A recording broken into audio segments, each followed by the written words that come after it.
দুপুরের দিকে রেডি হয়ে আমরা যাচ্ছিলাম মঠের দিকে।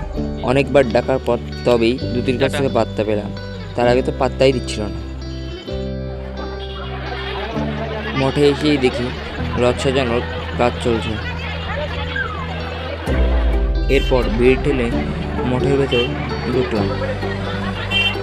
এটা হচ্ছে মঠের প্রধান মন্দির, যেখানে স্বয়ং জগন্নাথ ঠাকুর অধিষ্ঠান করেন।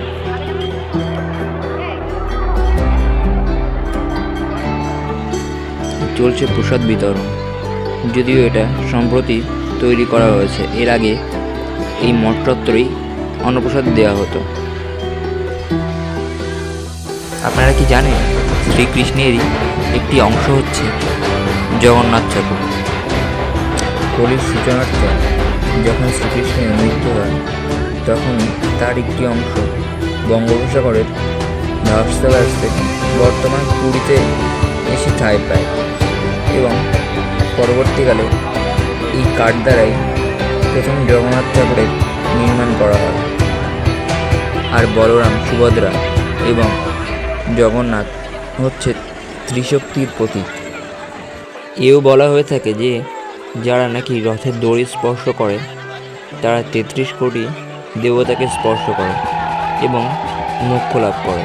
অর্থাৎ তাদের ওই যে সামনেই বলরাম, সুভদ্রা এবং জগন্নাথ দেবকে নিয়ে আসা হচ্ছে অধিষ্ঠিত মন্দির থেকে।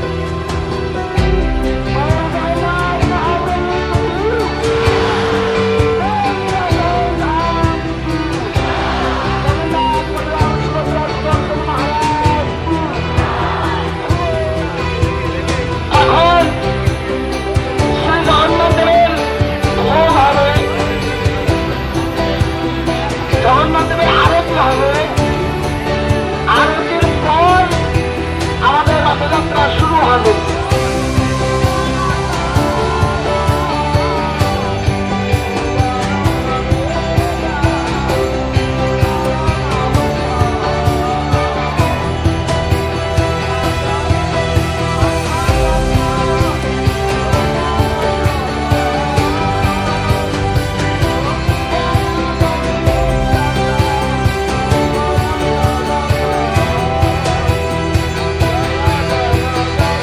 পূজা আরতি শেষে অবশেষে জগন্নাথ চললেন তার মাসির বাড়ির উদ্দেশ্যে।